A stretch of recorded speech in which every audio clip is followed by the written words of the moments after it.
40వ వచనం అండి, 18వ అధ్యాయం 40వ వచనం. అప్పుడు ఏలియా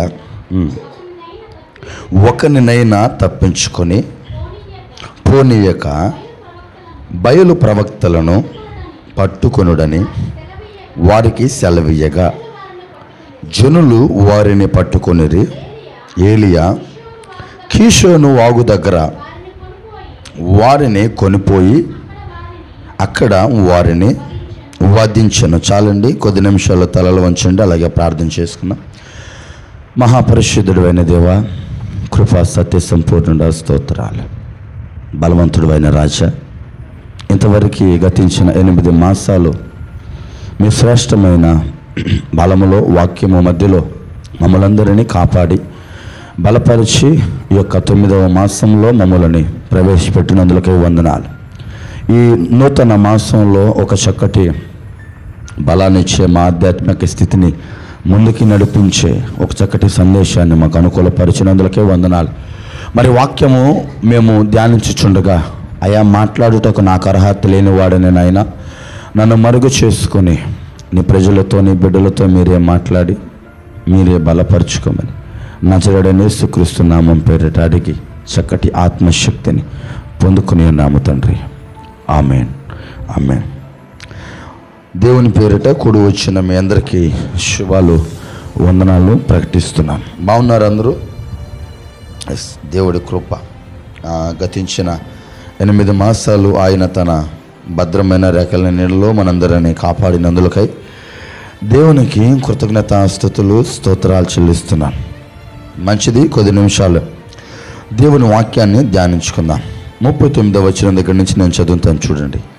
అంతటా జనులందరూ దానిని చూచి సాగిలపడి యెహోవాయే దేవుడు, యెహోవాయే దేవుడు అని కేకలు వేసిరి. అప్పుడు ఏలియా ఒకరినైనను తప్పించుకొని పోనీయక బయలు ప్రవక్తలను పట్టుకొనుడని వారికి సెలవీయగా జనులు వారిని పట్టుకొనిరి. ఏలియా కీషోను వాగు దగ్గరికి వారిని కొనిపోయి అక్కడ వారిని వధించెను. Praise the lord. కొద్ది నిమిషాలు మీ యొక్క బైబిల్ పక్కన పెట్టేసి నా వైపు శ్రద్ధగా చూస్తే చాలా కూలంకుషంగా నేను ముగిస్తాను. మీరు అబ్జర్వ్ చేశారో లేదో, నేను రెఫరెన్స్లు ఎక్కువ చెప్పను. వివరించగలిగిన కృప దేవుడిస్తే ఒక రెఫరెన్స్ 1 గంట సేపు చెప్పొచ్చు. ఇంకా వివరించగలిగిన తలాంతి దేవుడిస్తే ఒకే రెఫరెన్స్ను 2-3 వారాలైనా మనం ధ్యానించవచ్చు. బైబిల్ ఎక్కువసేపు చూసామనుకోండి, చెప్పేటప్పుడు చెప్పబడినటువంటి మాట మనకు అర్థం కాదు. అవునా కదా? చూస్తూ వినేదానికి క్లారిటీ ఎక్కువ ఉంటుంది. వినేదానికంటే కూడా బాగా ఆలకించండి. ఆడియో బైబిల్ ఉన్నాయి ఎక్కువ. ఈరోజు బైబిల్ యాప్స్ ఉన్నాయి, ఆడియో బైబిల్ ఉన్నాయి. చాలామంది చేసే పని ఏంటిదంటే, సరే చదవటానికి టైం లేదు కదా, మనం విన్నాం, ఏదైనా ఒకటే కదా, ఏదైనా వాక్యమే కదా అని వంట చేస్తా ఆడియో బైబిల్లో వినేవారు చాలామంది ఉన్నారు. సర్వసాధారణంగా నేను పని చేసుకునేటప్పుడు కొన్ని సందర్భంలో హెడ్ ఫోన్స్ కనెక్ట్ చేసుకొని బైబిల్ వాక్యం వింటాను. కానీ ఆలకించండి, 3 వచనాలకు ముందు నేను ఏం విన్నానో నాకే గుర్తుండదు. ఎందుకు అనంటే, చూస్తూ వినటం చాలా ప్రాముఖ్యం. వాక్యం వినటం ఒక ఎత్తు అయితే, చెప్పేవాడిని చూస్తూ వాక్యం వినటం చాలా ప్రాముఖ్యం. ఎందుకంటే చూస్తా వాక్యం వింటే అర్థమవుతుంది. కేవలం వాక్యం వినేవారం అనుకోండి, ఆ వాక్యం మన హృదయంలోకి వెళ్ళదు. కాబట్టి అనేక సందర్భంలో చూపుకి చాలా ప్రాముఖ్యం. మనం ఏదైతే చూస్తామో ఆ చూసిన దానివల్ల మన హృదయంలో కొన్ని స్పందనలు వస్తాయి. ఉదాహరణగా చెప్పాలంటే, యేసుక్రీస్తుని చూసినంతసేపు పేతురు సముద్రం మీద నడిచాడు. ఎప్పుడైతే తూర్పు తట్టు రేగిన గాలిని చూశాడో తన ఏకాగ్రత కోల్పోయింది, తన పరిశుద్ధత కోల్పోయింది, తన హృదయం మీద తనకున్నటువంటి నమ్మకం కోల్పోయాడు. నేను నడుస్తాను, నేను నడవగలుగుతాను, నేను దేవుడిని రీచ్ అవుతాను అని ప్రారంభించిన తన నడక మధ్యలో మునిగిపోవడానికి గల కారణం ఏంటి? తన దృష్టి మరలించాడు. అయితే భౌతిక సంబంధంగా కూడా మనం చెప్పేవాడిని చూస్తే వినేటప్పుడు వచ్చిన కాన్ఫిడెంట్ వేరు. కాబట్టి నేను బైబిల్ చదవమన్నప్పుడు వరకే బైబిల్ చదవండి. నేను చెప్పేటప్పుడు మీరు బైబిల్ చదివితే అటు బైబిల్ మీకు అర్థం కాదు, రెండోది నేను చెప్పేది మీకు అర్థం కాదు. కాబట్టి కొద్ది నిమిషాలు క్లుప్తంగా లెక్కించుకుందాం. దైవజనుడైన ఏలియా గారి పరిచర్య గురించి పరిశుద్ధాత్మ దేవుడు ఇక్కడ లెక్కించాడు. మొట్టమొదటిగా ఆయన ఓ పర్వతం మీదకి తీసుకువెళ్ళి బయలు ప్రవక్తలని ఆల్మోస్ట్ 450 మందిని హతం చేశాడు. దానికంటే ముందుగా మనం ఏలియా గురించి మాట్లాడితే, ఏలియా గారికి బైబిల్లో ఉన్నటువంటి ఒక 2 గొప్ప బిరుదులు ఏంటంటే, మొట్టమొదటిది ఏలియా అని అందరూ అంటారు, ఏలియా గారు ఓ దమ్మున్న ప్రవక్త. Praise the lord. ఏలియా గారు ఒక దమ్మున్న ప్రవక్త. ఎందుకు తెలుసా? ఇశ్రాయేలు దేశాన్ని పరిపాలించే రాజు దగ్గరికి వెళ్ళి అంటాడు, ఇదిగో ఈరోజు నేను సేవకుడినైతే ఈరోజు మొదలుకొని 3.5 సంవత్సరాలు వర్షం రాదు, మంచు రాదు. అంటే ఇక్కడ వాతావరణాన్ని శాసించడానికంటే ముందు కూడా ఆయనలో ఉన్నటువంటి దమ్ము మనకి ఎక్కడ కనపడుతుంది అంటే, ఒక దేశ రాజకీయ అధికారి దగ్గరికి వెళ్ళి, లేదా ఆ దేశానికి ప్రథమ స్థానంగా ఉన్నటువంటి ఒక ప్రధానమంత్రి దగ్గరికి వెళ్ళి, లేదా రాజు దగ్గరికి వెళ్ళి మాట్లాడుతున్న మాట, ఇదిగో నీ ప్రవర్తన బాగాలేదు, ఈరోజు మొదలుకొని 3.5 సంవత్సరాలు ఏమి రాదు, వర్షం రాదు, మంచు రాదు, పంటలు పండవు. ఇది ఒక దమ్మున్న పరిచర్య. బైబిల్లో ఎంతోమంది సేవకులు మనకు తెలుసు, ఎంతోమంది ప్రవక్తలు మనం బైబిల్లో చూసాం. కానీ ఏలియా గారి ప్రవర్తన, ఏలియా గారి పరిచర్య అన్ని పరిచర్యల కన్నా చాలా వ్యత్యాసంగా ఉంటుంది. ఎందుకు తెలుసా? ఏలియా గారు చేసింది 3 అధ్యాయాలే పరిచర్య. 17వ అధ్యాయంలో ఆయన ప్రారంభం, వర్షాన్ని మంచును ఆపటం. 18వ అధ్యాయంలో ఆయన మిడిల్ ఏజ్ అన్నమాట, బయలు ప్రవక్తలను చంపేయటం. 19వ అధ్యాయంలో యెజబెలుకి భయపడి ఆయన దాక్కొని దేవుని దగ్గర ప్రార్థన చేస్తే ఎలీషాకి అభిషేకం ఇచ్చేంతవరకే ఏలియా గారి పరిచర్య. జస్ట్ 3 అధ్యాయాల పరిచర్య, కేవలం 3 అధ్యాయాలు, 3 చాప్టర్లో. కానీ ఈ 3 చాప్టర్లో ఆయన చేసింది పాత నిబంధన ప్రవక్తలందరికీ చాలా వ్యత్యాసంగా ఉంటుంది. చాలా వేరుకరమైన పరిచర్య ఏలియా గారు చేశారు. ఆయనకి ఇచ్చినటువంటి గొప్ప బిరుదులో బిరుదు ఏంటిది అని అంటే, మొట్టమొదటిది ఏలియా గారట దమ్మున్న పరిచర్య చేసినటువంటి ప్రవక్త. దమ్మున్న పరిచర్య చేసినటువంటి ప్రవక్త. రెండోది, ఆయన చేసిన పరిచర్య రోషం కలిగిన పరిచర్య. Praise the lord. అందరూ చేసినట్టుగా, కొందరు ప్రవక్తలు చేసినట్లుగా కొన్ని రోజులు ధైర్యం కలిగిన ప్రవర్తన పరిచర్య చేసి, మరి కొన్ని రోజులు నలిగిపోయి, కొన్ని రోజులు పరిచర్య విడిచిపెట్టి మరలా లోకంలో తిరిగినటువంటి పరిచర్య కాదు, రోషం కలిగిన పరిచర్య. దేవుడి వైపు నిలబడ్డాడు. ఆ దేవుడికి ఎవరైతే వ్యతిరేకంగా ఉన్నారో వాళ్ళందరి మీదకి వ్యతిరేకంగా దైవజనుడు నిలబడ్డాడు. ఇది రోషం కలిగిన పరిచర్య. ఈ పరిచర్యలో జరిగినటువంటి 2వ ఘట్టాన్ని గురించి మనం మాట్లాడుకున్నాం. మొట్టమొదటిది, ఆయన దమ్మున్న పరిచర్య నేను మాట్లాడలేదు, కానీ ఆయన చేసినటువంటి వీరోచితమైన పరిచర్య, రోషం కలిగినటువంటి పరిచర్య. ఈ పరిచర్య గురించి కొద్ది నిమిషాలు మనం మాట్లాడుకొని త్వరగా ముగిద్దాం. ఈ పరిచర్యలో ప్రాముఖ్యమైనది ఏంటంటే, 17వ అధ్యాయంలో దైవజనుడు ఆహాబు రాజు దగ్గరికి వెళ్ళి అంటాడు, బాబు, ఇక నీ వాతం బాగలేదు, లేదా నీ ప్రవర్తన బాగలేదు, నువ్వు చేసేటటువంటి ఆ కార్యాలు, ఆ కార్యక్రమాలు కానీ ఏవి బాగలేవు. కాబట్టి దేవుడు చెప్తున్నాడు, నీ మీదకిని, నీ రాజ్యం మీదకిని దేవుడు ఏం చేస్తాడు అని అంటే, ఒక కరువు పుట్టిస్తాడు. ఒక కరువుని దేవుడే అనుమతిస్తాడు నీ జీవితంలో. 3.5 సంవత్సరాలు మంచు రాదు, 3.5 సంవత్సరాలు వర్షం రాదు, తేమ ఉండదు, పంటలు పండవు, మీరు భోజనం చేయడానికి భోజనం ఉండదు, మీరు త్రాగడానికి కూడా నీళ్ళు ఉండవు, ఇక మీ పరిస్థితి అంతే అని ఒక మాట చెప్పి, ఒక 3.5 సంవత్సరాలు ఆయన పరిచర్యకి కొంచెం దూరం అయిపోయాడు. మనకు తెలిసిందే, కిరీతు వాగు దిగడు ఉన్నాడు, ఆ తర్వాత షారపత్ అనే వెధవరాల దగ్గర ఉన్నాడు. దేవుడు ఆయన్ని పోషించాడు. ఆ తర్వాత దేవుడు ఆయనకి ఇచ్చినటువంటి ఒక మాట, నువ్వు వెళ్ళు, మరలా ఆహాబు దగ్గరికి వెళ్ళు, ఆయనకు చెప్పు. ఎందుకు అంటే, ఆయన రాజ్యంలో బయలుదేవతను ఆరాధించే ప్రవక్తలు ఎక్కువైపోయారు. ఆయన ఆరాధిస్తున్నటువంటి, లేదా ఆయన పరిపాలిస్తున్నటువంటి ఆ ఇశ్రాయేలు దేశంలో బయలు దేవతలని, లేదు బయలు స్తంభాలని, విగ్రహాలని ఆరాధించే వారు ఎక్కువైపోయారు. కాబట్టి నువ్వు వారి దగ్గరికి వెళ్ళు, వారందరిని ఒక పర్వతం మీదకు తీసుకురా, వారితో నేను మాట్లాడబోతున్నాను, వారితో నేను పరిష్కరించబోతున్నాను. ఈరోజు బయలు దేవతలకు పెట్టేటటువంటి ఆ ప్రవక్తల మీద నా ఉగ్రత దేవుడు యెహోవాయే దేవుడు అని అనింది ఎవరు అని అంటే, ఇశ్రాయేలీయుల జనాంగం. ఎవరన్నారు అంటే, దేవుణ్ణి ఎవరు ఒప్పుకున్నారు? ఇశ్రాయేలీయుల జనాంగం ఒప్పుకున్నారు. ప్రవక్తలని దేవుడు ఎందుకు చంపేశారు అని అంటే, ప్రవక్తలు యెహోవాయే దేవుడు అని ఒప్పుకోలా. ప్రవక్తలు ఏలియా కురిపేసినటువంటి అగ్నిని చూశారు, కానీ యెహోవాయే దేవుడు, ఈయనే సృష్టికర్త అని ఈ ప్రవక్తలు ఒప్పుకోలేదు. కనుకనే ఏలియా వారిని చంపేశారు, 450 మందిని. Praise the lord. అయితే నేను అడిగే క్వశ్చన్ ఏంటిది అంటే, ఈ బయలు ప్రవక్తలని ఎందుకు చంపాలి? ఈ బయలు ప్రవక్తలని ఎందుకు చంపాలి? ఇశ్రాయేలీల ప్రజలని దేవుడు చంపలేదే. యెహోవాయే దేవుడు, ఆయనే సృష్టికర్త అని ఒప్పుకొనిన వారిని దేవుడు చంపలేదే. కానీ ఈ బయలు ప్రవక్తలనే ఎందుకు చంపారు? ఎందుకు చంపవలసి వచ్చింది?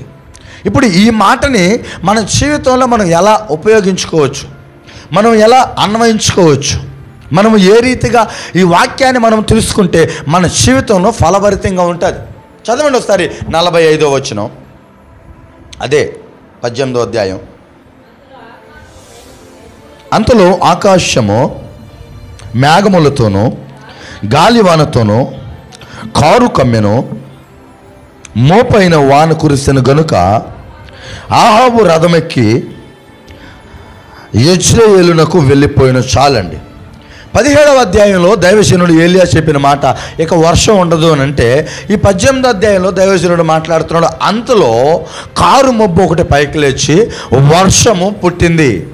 అంటే ఇప్పుడు ఇశ్రాయేలీయుల పైన ఉన్నటువంటి ఆ శాపం ఏంటి అని అంటే, వర్షం రాదు, మంచు రాదు అని అంటే, ఇప్పుడు వీరిపైకి మరలా ఏమొచ్చింది అని అంటే, ఇప్పుడు దేవుని బిడ్డలారా, వర్షం వచ్చింది. ఏదైతే 17వ అధ్యాయంలో వర్షం ఆగిపోయిందో అదే వర్షము మరలా 18వ అధ్యాయంలోకి వచ్చింది. ఇప్పుడు నేను అడుగుతాను, 17వ అధ్యాయంలో ఆగిపోయిన వర్షము 18వ అధ్యాయంలో వారిపైన రావటానికి గల కారణం ఏంటి? వర్షము అని అంటే మీకు అర్థం కాకపోవచ్చు బహుశా. అంటే ఈ రోజుల్లో అనేక మంది దేవుడిచ్చే దీవెనలు చాలామంది పొందుకోలేరు.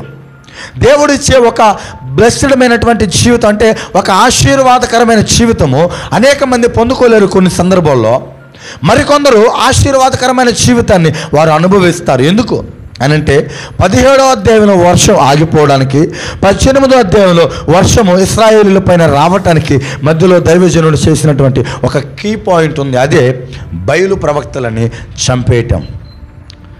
బయలు ప్రవక్తలని చంపేయటం. Praise the Lord. బాగా ఆలకించండి. ఈ బయలు ప్రవక్తలను చంపడం వెనకాల ఒక ఆత్మీయ కోణం ఉంది. ఈరోజు దానిని మనం అర్థం చేసుకుందాం. బయలు ప్రవక్తలను చంపితేనే ఇశ్రాయేలు దేశం పైన వర్షం వచ్చింది. బయలు ప్రవక్తలను చంపితేనే ఇశ్రాయేలు దేశం పైన మరలా మంచు కురిసింది. బయలు ప్రవక్తలని వారి జీవితంలో లేకుండా వారిని నాశనం చేస్తేనే ఏ వర్షమైతే ఆగిపోయిందో, ఏ కరువు అయితే ఇశ్రాయేలీయులని నాశనం చేయడానికి 3.5 సంవత్సరాలు వారి చుట్టే తిరిగిందో, ఆ బయలు ప్రవక్తలని నాశనం చేయటం ద్వారా మరలా ఆ వర్షము వారి మీదకు వచ్చింది. అంటే దేవుని యొక్క కృప మరలా వారి మీదకు వచ్చింది. ఈరోజు అనేక మంది మాట్లాడుతున్న మాట, ప్రియ దేవుని బిడ్డలారా, మా జీవితం ఉపయోగకరంగా, మా జీవితం అనేక మందికి మాదిరికరంగా, మా జీవితం అనేక మందికి ఆశీర్వాదకరంగా మార్చబడాలంటే మేమేం చేయాలి? మార్చబడాలంటే మేమేం చేయాలి? మా జీవితంలో ఉన్న ఏడుపు, మా జీవితంలో ఉన్న దుఃఖం, మా జీవితంలో ఉన్న కన్నీరు, మా జీవితంలో ఉన్న వేదన పోవాలంటే మేమేం చేయాలి? అనేక మంది అంటారు. ఈరోజు మీరు ఆలకించండి. ఒక చిన్న మాట అయితే నేను బాగా చెప్తాను. ఈరోజు దేవుడు మాట్లాడబోయే మాట ఇక్కడ కూర్చున్న ప్రతి ఒక్కరి హృదయాలని గాయపరుస్తుంది. Praise the Lord. ప్రతి ఒక్కరి హృదయాలని, నో డౌట్, దాంట్లో ఏ సందేహం లేదు.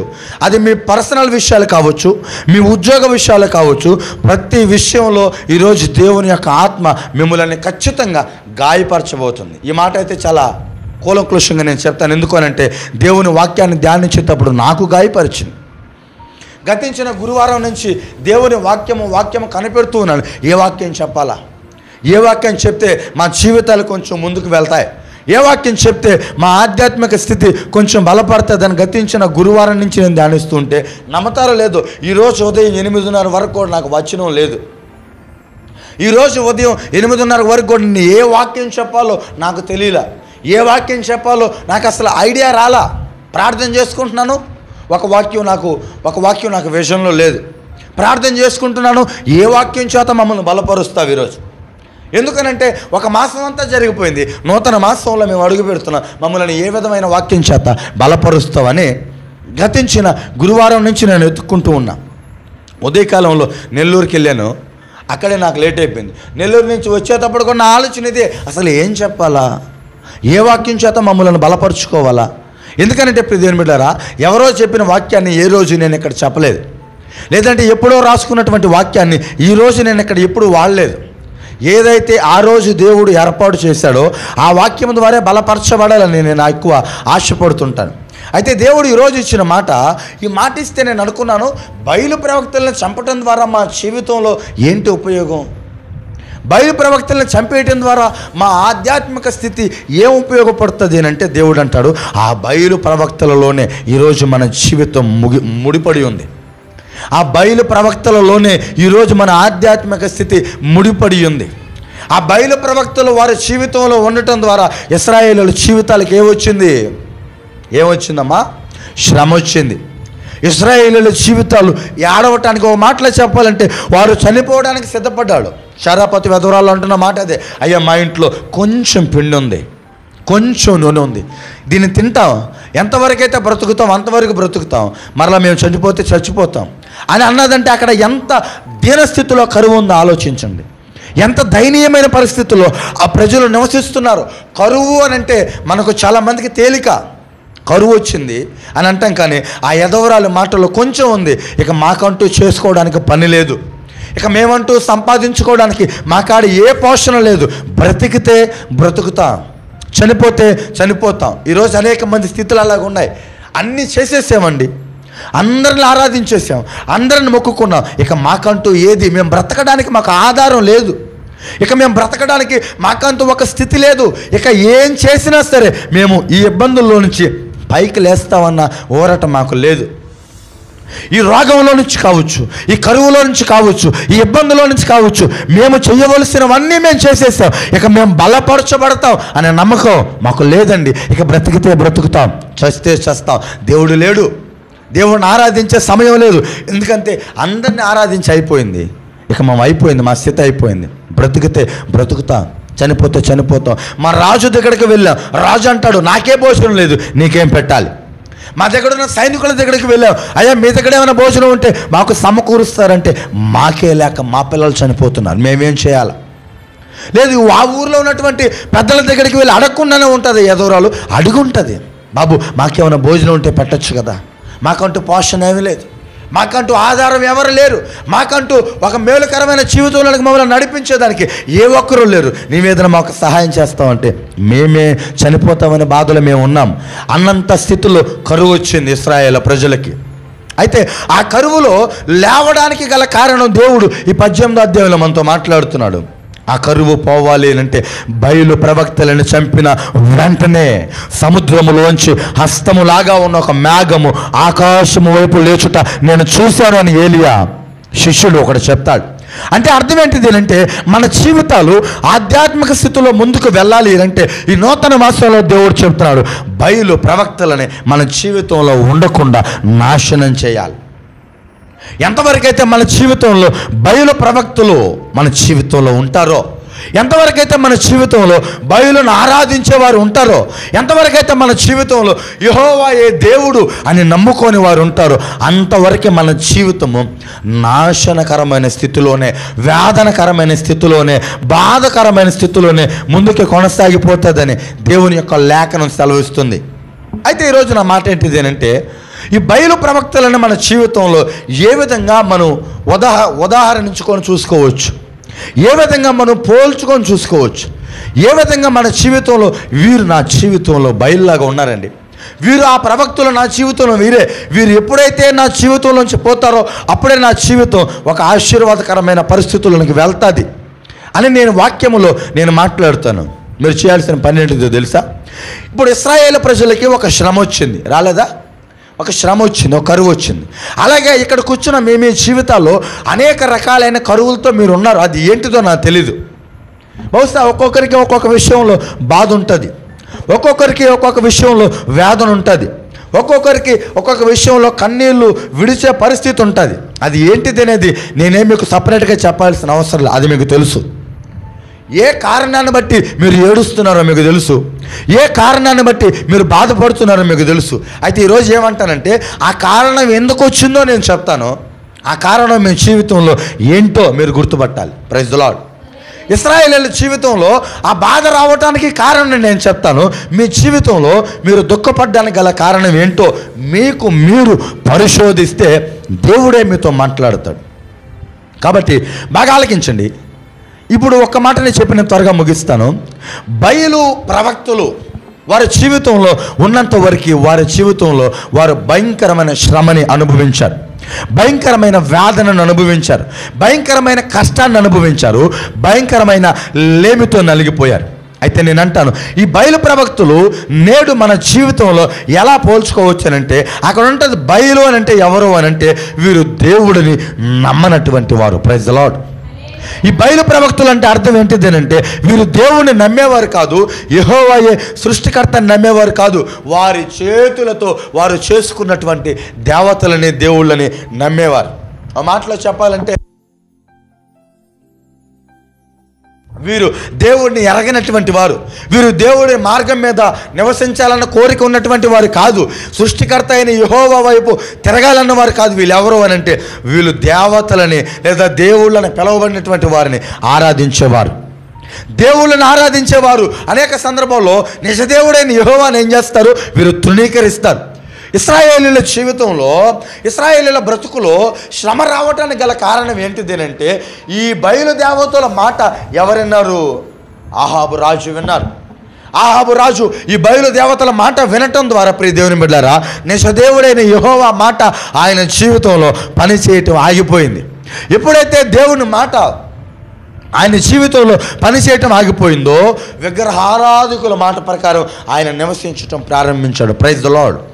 మన జీవితంలో ఈ బయలు ప్రవక్తలు ఏ రీతిగా ఉంటారు అని అంటే, ఎవరైతే దేవుణ్ణి అంగీకరించకుండా, ఎవరైతే దేవుణ్ణి సొంత రక్షకునిగా అంగీకరించకుండా వాళ్ళు దేవతలు, వారు దేవుళ్ళు అని పిలువబడినటువంటి వారి మీద ఆధారపడతారో వారే మన జీవితంలో అనేక సందర్భాల్లో బయలు ప్రవక్తలుగా ఉంటారు. Praise the lord. అది బహుశా కొన్ని సందర్భంలో మన పిల్లలు కావచ్చు, మన కొన్ని సందర్భంలో మన బంధువులు కావచ్చు, మన స్నేహితులు కావచ్చు, మన ఇరుగు పొరుగు వారు కావచ్చు. ఎవరైతే దేవుడిని నమ్మకుండా ఉంటారో వాళ్ళు బయలు దేవతను ఆరాధించేవారు. Praise the lord. బయలు దేవత అంటే మనం ఆరాధించే దేవుడికి క్వైట్ ఆపోజిట్. బయలు అని అంటే అర్థం ఏంటిది అంటే రాజు యొక్క భార్య. అంటే రాజు అంటే ఎవడు? మనిషి. అంటే ఆ మనిషికి పుట్టినటువంటి, ఆ మనిషి చేసుకున్నటువంటి భార్యని దేవతగా ఆరాధించ,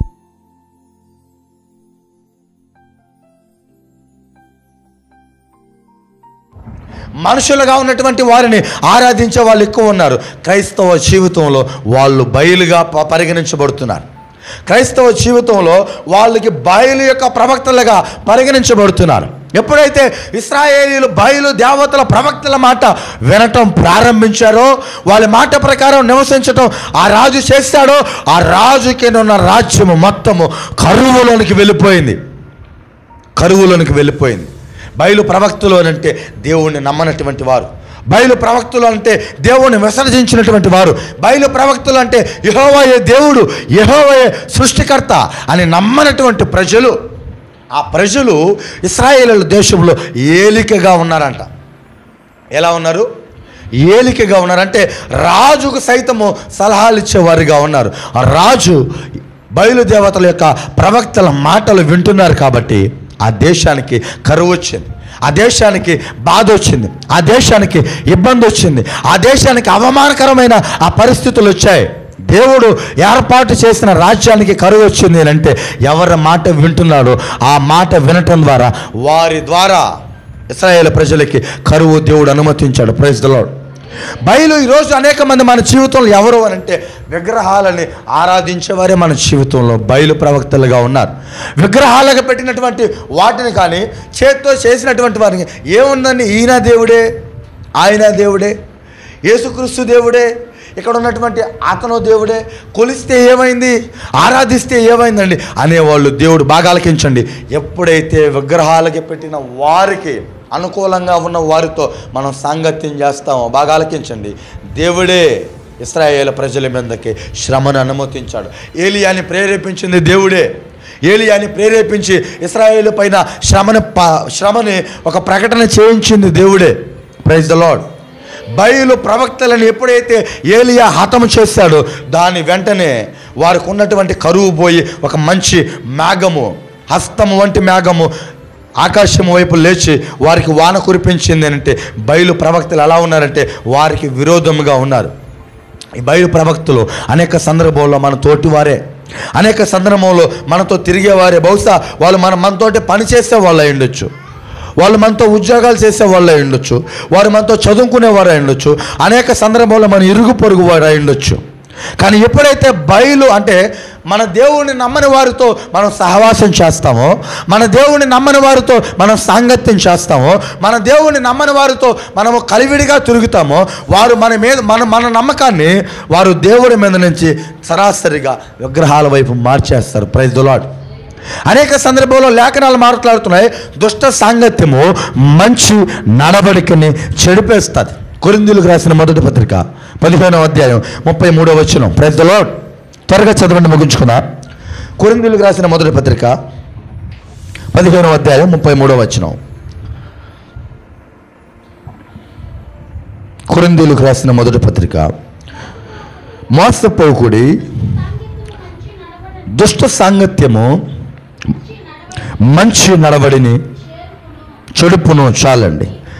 దుష్ట నడవడి, దుష్ట సాంగత్యము మంచి నడవడిని చెడిపోతుంది. బాగా ఆలకించండి. అనేక సందర్భాల్లో నేను మాట్లాడే మాటే, దేవుణ్ణి నమ్ముకున్న వారితో మన సహవాసం ఎప్పుడూ ఉండాలి. మన ఫ్రెండ్షిప్ ఎవరితో ఉండాలి అంటే ఎవరైతే దేవుణ్ణి నమ్ముకున్నారో, ఎవరైతే దేవుని మాట ప్రకారం నివసిస్తున్నారో, ఎవరైతే లేఖనానుసారంగా బ్రతుకుతున్నారో వారితో పాటు మన సహవాసం ఉండాలి, వారితోనే మన సాంగత్యం ఉండాలి, వారితోనే మన ఫ్రెండ్షిప్ అయినా మన స్నేహం అయినా మరొకటైనా ఏదైనా సరే వారితోనే ఉండాలి.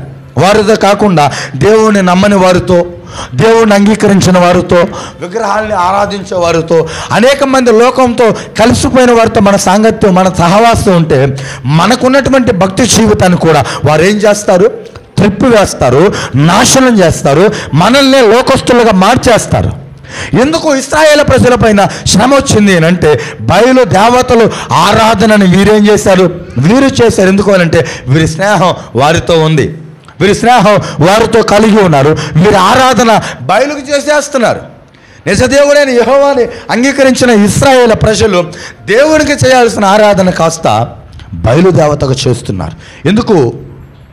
వాళ్ళ ప్రవక్తులు ఆ దేశంలో ఉన్నారు, బయలును ఆరాధించేవారు వారి మధ్యలో నివసిస్తున్నారు, బయలు దేవతను పూజించేవారు వాళ్ళ మధ్యలో సంచరిస్తున్నారు. కాబట్టి ఇప్పుడు వీరు వారితో స్నేహం చేయటం మూలన వారి అలవాట్లు వీరికి వచ్చాయి, వారి అలవాట్లు వీరికి వచ్చాయి, వారి ఆలోచనలు వీరికి వచ్చాయి, వారి భక్తి మార్గాలు వీరికి వచ్చాయి, వాళ్ళు ఆరాధించే క్రమం వీరికి వచ్చింది, వాళ్ళు పాటించే సమయాలు వీరికి వచ్చాయి, వాళ్ళు మాట్లాడే మాట తీరులు వీరికి వచ్చాయి. దుష్ట నడవడి మంచి సాంగత్యాన్ని చెరిపేస్తుంది. మంచి మనస్తత్వం కలిగిన వారిని సైతము దుష్టుల ఆలోచన ఏం చేస్తుంది? అనేక సందర్భంలో చెడిపేస్తుంది. ఎందుకమ్మా అనేక సందర్భంలో మన జీవితంలో ఒక వేదన, ఎందుకు అనేక సందర్భంలో మన జీవితంలో ఒక కన్నీళ్లు కార్చే విధానం మన సహవాసాన్ని బట్టి కదా, మనం నడిచే ఆ ప్రవర్తనను బట్టి కదా. బాగా ఆలకించండి. అనేక సందర్భంలో మనుషుల ద్వారా మనకు శ్రమలు వస్తాయి, మనుషుల ద్వారా మనకు నిందలు వస్తాయి. ఏలియా అని అంటాడు, అవో ఇశ్రాయేలు ప్రజలని బాధ పెట్టేవాడు నీవు కాదా, ఇశ్రాయేలు ప్రజలని శ్రమ పెట్టిన వాడు నీవు కాదా, నీ వలనే కదా 3.5 సంవత్సరాలు మంచు రాలేదు, వర్షం రాలేదు, తేమ లేదు, ఇక్కడ పంటలు పండటం లేదు, మా జీవితాలు బాగలేవు, ఇక్కడ భోజనం చేయడానికి సైతం ఏమి లేదు అంటే ఏలియా దమ్మున్న మాట అంటాడు, నీ ప్రవర్తనే, నీ సహవాసమే, నీ ఆలోచన క్రమమే, నువ్వు ఎవరితో అయితే తిరుగుతున్నావో, ఏ బయలు దేవతల ప్రకారం అయితే నువ్వు నడుస్తున్నావో, ఎవరైతే దేవుడిని కాని ప్రజల వైపు నువ్వు నడుస్తున్నావో వారి ద్వారా నీ దేశానికి నీ చేతులారా నువ్వే నీ జీవితానికి నాశనం కొని తెచ్చుకున్నావు. నీ జీవితానికి నీవే ఒక అభద్రతా భావాన్ని నీకు నువ్వుగా తెచ్చుకున్నావు. ఇప్పుడు నన్ను అంటావే. అనేక సందర్భాల్లో దేవుడు మాట్లాడతాడు. ఒక మాట ఉంటుంది వాడుక భాషలో, మరి అది కరెక్టో కాదో నాకు తెలియదు. ఏనుగు నెత్తినట ఏనుగే మట్టేసుకుంటుంది అంటే అర్థం ఏంటిది? ఏనుగు నెత్తిపైన ఏ ఒక్కడు వెళ్ళి మట్టేయరు. ఏనుగు నెత్తిన నీళ్లు చల్లుకున్నా ఏనుగే వేసుకోవాలి, మట్టి వేసుకున్నా ఏనుగే వేసుకోవాలి. ఒక విశ్వాసికి అనేక సందర్భాల్లో వాళ్ళ ఆధ్యాత్మిక స్థితి నాశనం చేయాలంటే ఎవరో చేయరు. మన ఆధ్యాత్మిక స్థితి బలపరుచుకోవాలన్నది మన చేతుల్లోనే ఉంటుంది. మన ఆధ్యాత్మిక స్థితి పతనం చేసుకోవాలన్నది మన స్థితిలో ఉంటుంది. ఆహాబు రాజు యెహోవాని నమ్ముకొని ఉంటే, యెహోవా మాట ప్రకారం జీవిస్తే, యెహోవా మాటనే ఆధారంగా చేసుకొని రాజ్యాన్ని పరిపాలిస్తే ఆయన జీవితానికి ఏ కొదువు వస్తుందండి? ఆయన జీవితానికి ఏ ఇబ్బంది వస్తుంది? ఆయన జీవితానికి ఏ నష్టం వస్తుంది? కానీ ఎప్పుడైతే బయలు ప్రవక్తల మాటలు అంగీకరించారో, ఎప్పుడైతే బయలు ప్రవక్తల మాట ప్రకారం నడవటం ప్రారంభించారో, ఆ బయలు ప్రవక్తల మూలాన ఇశ్రాయేలు దేశానికి శ్రమ, వారి మూలానే దుష్ట సాంగత్యం మంచి నడవడిని చెడిపేస్తుంది. దుష్టునితో సహవాసం, పాపుతో మనకు సహవాసం, వ్యభిచారం చేసేవాడితో మనకు సహవాసం, దొంగతనం చేసేవాడితో మనకు సహవాసం పరిశుద్ధునిగా ఉన్న మన నడవడికని చెడిపేస్తుంది. ఈరోజు మన పరిస్థితులు మనకు ఒక శాపంగా మారడానికి, మన ఇంట్లో పరిస్థితులు మనకు వ్యతిరేకంగా మారడానికి, మన ఆధ్యాత్మిక స్థితుల పరిస్థితులు మనకే నిందగా మారడానికి ఎవరు కారణం? దేవుడు కారణమా? దేవుని యొక్క సేవకుడు కారణమా? దేవుని యొక్క సంఘం కారణమా? ఎవరు కారణం? ఎవరి కారణం? మనమే. నీ చేతులారా నువ్వు చేసుకున్నావు. నీ చేతుల ద్వారా నీ జీవితాన్ని నువ్వే నాశనం చేసుకుంటున్నావు. ఏ ఒక్క సేవకుడు నీ జీవితాన్ని నాశనం చేయలేదు. ఏ ఒక్క లేఖనము నీ జీవితాన్ని నాశనం చేయలేదు. సాక్షాత్తు నీ జీవితాన్ని నీ చేతులారా మనం చేసే సహవాసం మన జీవితం మీద ఇంపాక్ట్ చూపిస్తుంది. మనం చేస్తే ఫ్రెండ్షిప్ మన జీవితాన్ని ముందుకు తీసుకుని వెళ్ళాలో లేదా వెనక్కి తీసుకొని రావాలో అనేక సందర్భాల్లో డిసైడ్ చేస్తుంది. ఇంగ్లీష్లో కొటేషన్ ఉంటుంది, తెలుగులో చెప్తాను. నీ స్నేహితులు ఎవరో చెప్పు, నీ ప్రవర్తన ఎలాంటిదో నేను చెప్తాను. నీ స్నేహితులు ఎవరో చెప్పు, నీ ప్రవర్తన నేను చెప్తానంటే నీ స్నేహితులు ఎటువంటి వారో వారిని బట్టే నీ ప్రవర్తన మారిపోతుంది. Praise the lord. నీ స్నేహితులు ఎటువంటి వారో వారిని బట్టే నీ ప్రవర్తన మారిపోతుంది.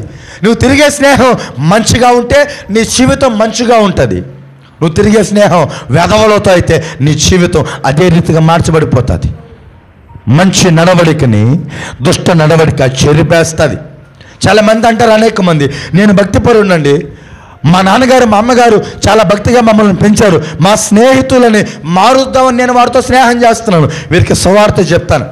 సువార్త చెప్తావా? అన్యులను మార్చే ఆ కృప మనకి ఇస్తే వారితో కలిసిపోయి సువార్త చెప్పమని దేవుడు మనకు ఇవ్వలేదు. వారితో వేరుగా ఉండి మన జీవితం ద్వారా వారికి సువార్తను ప్రకటించాలి. ఎంతమంది మన జీవితం ద్వారా సువార్త ప్రకటిస్తున్నారు? కేవలం నోటి మాట ద్వారా దేవుడే నమ్ముకోండి, దేవుడే రక్షకుడు అంటే మారుతారా? యేసుక్రీస్తు నమ్ముకోండి, యేసుక్రీస్తు రక్షకుడు అని మీరు చెప్తే మారుతారా? లేదు. మన జీవితం ద్వారా మనం వారికి చూపించాలి. మన జీవితం ద్వారా మనం వారికి చూపించాలి. ఇశ్రాయేలు జీవితంలో, ఇశ్రాయేలు ప్రజల జీవితంలో దేవుని ప్రజలు అని పిలిచబడినప్పటికీ కూడా 3.5 సంవత్సరాలు ఘోరమైన శ్రమ, ఘోరమైన కరువు అనుభవించడానికి గల కారణం బయలు ప్రవక్తలతో వారికున్న సహవాసం. బయలు ప్రవక్తలతో వాళ్ళకున్న సహవాసం. ఈ బయలు ప్రవక్తలు అంటే అర్థం ఏంటిది అంటే, వీరు లోకాన్ని ప్రేమించేవారు, వీళ్ళు దేవుణ్ణి ఒప్పుకునేవారు కాదు. బాగా ఆలకించండి. కొన్ని లక్షల జనాంగం అంటాడు యెహోవాయే దేవుడు, యెహోవాయే సృష్టికర్త అంటే వీరేమంటారు? వీరు దేవుణ్ణి ఒప్పుకోవట్లేదు. అప్పటికీ కూడా వీరు దేవుణ్ణి ఒప్పుకోవట్లేదు. వీరు మనల్ని అనేక సందర్భంలో లోకంలోనికి లాగటానికి ప్రయత్నిస్తారు. అనేక సందర్భంలో మనల్ని లోకంలో కలిపేయాలని, మనల్ని విగ్రహారాధనలో లోను చేయాలని, మనకు లోకంలో ఉన్న ప్రతి దరిద్రాన్ని మనకు అంటకట్టాలని వాళ్ళు ప్రయత్నిస్తారు. ఆలకించండి. వీళ్ళు ప్రార్థన చేస్తారు, బయలుకి బాగా స్వరమెత్తి అరుస్తారు, రారు. డప్పులు కొట్టి పిలుస్తారు, రారు. డప్పులు కొట్టి పిలుస్తారు, రాదు. ఇంకా ఏదేదో ప్రయత్నం చేసిన తర్వాత లాస్ట్లో ఒక మాట ఉంటుంది, వాళ్ళు ఒంటికి రక్తము కారునంత మట్టుకి వాళ్ళు దేవతలను ఆరాధించారు. వాళ్ళ ఒంటిలో రక్తము కారునంత మట్టుకి వారు దేవతను ఆరాధించారు. అయినా బయలు రాలేదు. ఈ ట్రెడిషన్ ఎక్కడ నడుస్తుందో తెలుసా? మహారాష్ట్రలో ఇప్పటికే ట్రెడిషన్ ఉంది. మీరు ఫేస్బుక్లో చూస్తుంటారేమో, చేతుల మధ్యలో బ్లేడ్లు కొట్టుకొని ఇలా చెస్ట్ పైన ఇలా బాదుకుంటారు. వాళ్ళు చెస్ట్కి బ్లడ్ వస్తుంది. చూసారమ్మా ఎప్పుడైనా? ఫేస్బుక్లో ఉంది, నేను చూశాను వీడియో. చెస్ట్కి బ్లడ్ వస్తుంది, పైన షర్ట్ విప్పేసి జీన్ ప్యాంట్ మీద రోడ్డు మీద నడుస్తూ అరుస్తూ వెళ్తారు. అదొక రకమైన ఆరాధన. అంటే ఏంటో తెలుసా? వారు నమ్మింది నిజం అని నిరూపించడానికి వాళ్ళని ప్రాణాలని సైతము పణంగా పెట్టేవారు అనేక మంది ఉన్నారు. వాళ్ళ ప్రాణాలను సైతము పణంగా పెట్టడానికి అనేక మంది ఉన్నారు. ఘర్ వాపసి అనే ఒక ప్రాజెక్ట్ నడుస్తుంది ఈరోజు.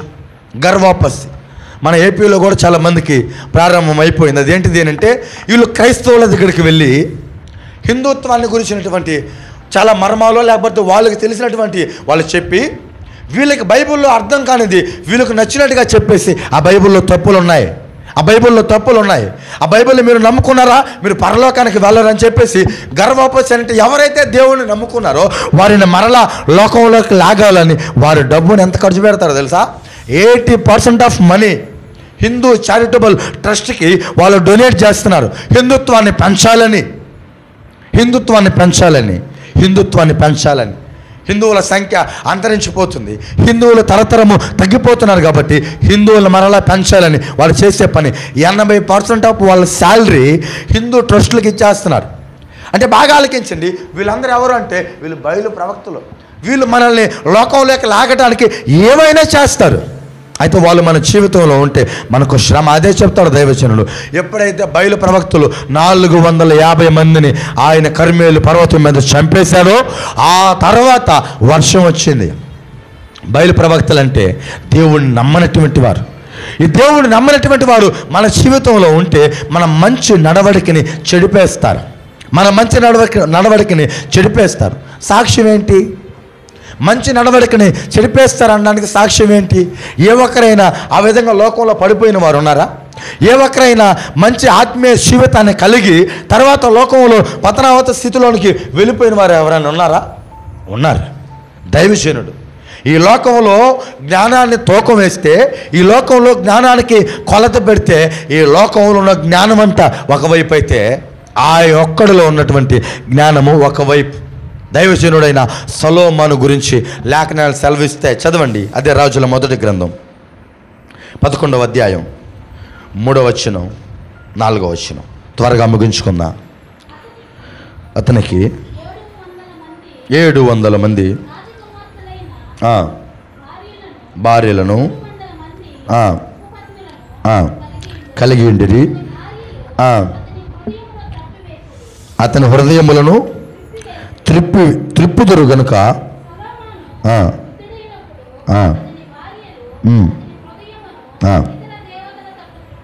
చాలండి. ఇతర దేవతల తట్టు త్రిప్పగా. బాగా ఆలకించండి. దుష్ట నడవడిక దుష్ట సాంగత్యము మంచి నడవడికని చెడుపుతుంది అనడానికి ఒక చక్కటి క్లాసిక్ ఎగ్జాంపుల్ ఎవరంటే లేఖనంలో దైవజనుడు జ్ఞాని. జ్ఞాని, ఆయన జ్ఞానవంతుడు. దేవుని దగ్గర నుంచి పొందుకున్నటువంటి జ్ఞానం కేవలము లోకంలో ఉన్నటువంటి వారిని పెళ్లి చేసుకోవటం మూలాన, లోకంలో ఉన్నటువంటి వారి మాట వినటం మూలాన, లోకంలో ఉన్నటువంటి ఐగుప్తు రాజు యొక్క కుమార్తెని పెళ్లి చేసుకోవటం మూలాన వాళ్ళ భార్యలు తన హృదయాన్ని ఏం చేశారు? త్రిప్పివేశారు. వాళ్ళ హృదయాన్ని, సొలొమోను హృదయాన్ని త్రిప్పివేశాడు. దేవుని దగ్గర జ్ఞానం పొందుకున్నటువంటి సొలొమోను దేవుని దగ్గర నుంచి ఓ పరిపూర్ణమైనటువంటి జ్ఞానాన్ని పొందుకున్న సొలొమోను హృదయాన్ని కేవలం దేవుణ్ణి నమ్మనటువంటి స్త్రీలు త్రిప్పివేశారు. పురుషులు కూడా కాదు, లేడీస్ త్రిప్పివేశారు. ఎంత జ్ఞానం అనంటే ఈ లోకంలో ఉన్న జ్ఞానం అంతా ఒకవైపు అయితే సొలొమోను దగ్గర ఉన్నటువంటి జ్ఞానము ఇంకోవైపు. ఎందుకనంటే ఇది సాక్షాత్తు దేవుని దగ్గర నుంచి వచ్చిన జ్ఞానం. ఈ జ్ఞానాన్ని సైతము లోకంలో ఉన్న మనుషులు త్రిప్పివేశారు. ఈరోజు నీ నా బ్రతుకులు ఎంత? ఈరోజు నీ నా జ్ఞానం ఎంత? మన సహవాసం మనుషులతో చేస్తున్నాం కాబట్టి మీరు జ్ఞాపకం చేసుకోండి. మీ జీవితాన్ని మీరు చెక్ చేసుకోండి. మీ సహవాసం దేవుని బిడ్డలతో ఉంటే లేదా దేవుని నమ్ముకున్న వారితో ఉంటే మీ ఆలోచన విధానం ఒకలాగా ఉంటుంది. మీ సహవాసం లోకస్తులతో ఉంటే మీరు మాట్లాడే మాట తీరు కానీ, మీరు ప్రవర్తించే ఆ వైఖరి కానీ, దేవుని లేఖనం పట్ల మీకున్న తృష్ట వేరేలాగా ఉంటుంది. ఎప్పుడైతే దేవుని ప్రజలు కాని వారు మన జీవితంలో ఉంటారో వారి మాటలు మనం వినటం ద్వారా మన హృదయాన్ని దేవుని వైపు కాకుండా లోకం వైపు వారు తిప్పుతారు.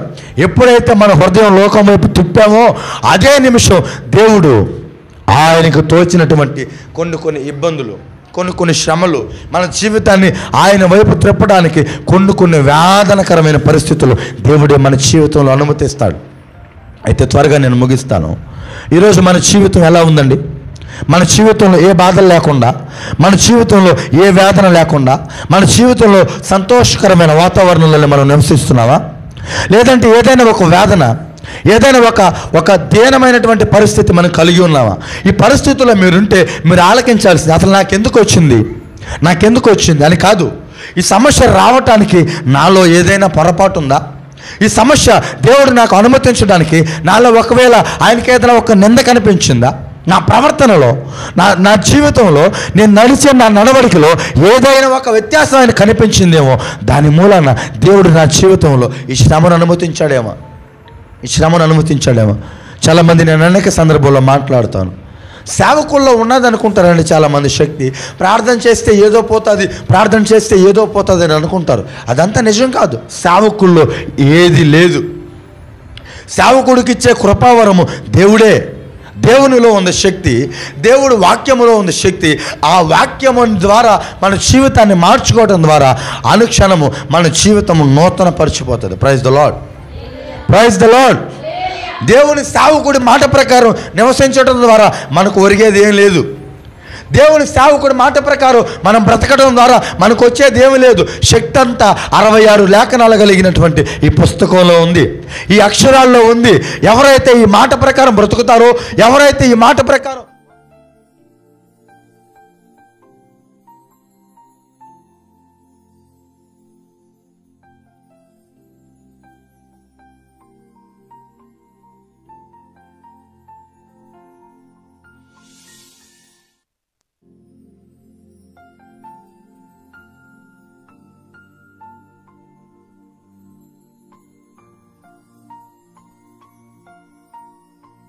అప్పగించాలా, ఒక నిందను అప్పగించాలా, ఒక కరువును అప్పగించాలని ఈరోజు మనం ఎవరితో అయితే తిరుగుతున్నామో, ఎవరితో అయితే మన సహవాసం చేస్తున్నామో దాని మూలాన దేవుడు డిసైడ్ చేస్తాడు.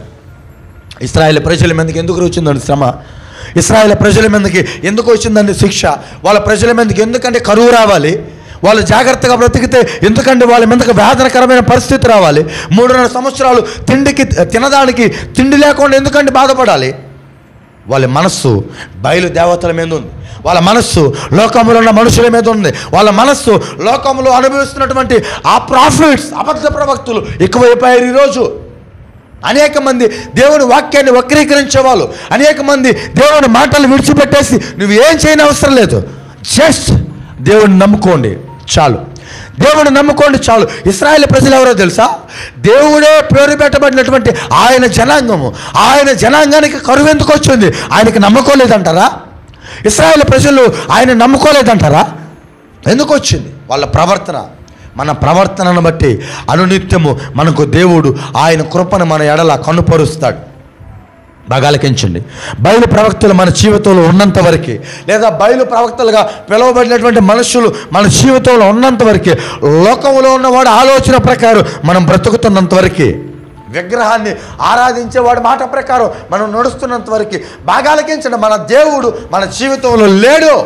ఎప్పుడైతే మన దేవుడు మన జీవితంలో లేడో ఆ జీవితము అనేక రకాలైన కరువులతో, అనేక రకాలైన ఇబ్బందులతో నిండిపోతుంది. అయితే 45వ వచనంలో అంటాడు, ఆ తరువాత బయలు ప్రవక్తల యొక్క సంతతిని, బయలు దేవతలను ఆరాధించే ఆ ప్రవక్తలను ఎప్పుడైతే దేవుడు ఏలియా ద్వారా హతము చేయించాడో ఆ తరువాత వర్షం వచ్చింది, పంటలు పండాయి, వాళ్ళ కరువు పోయింది.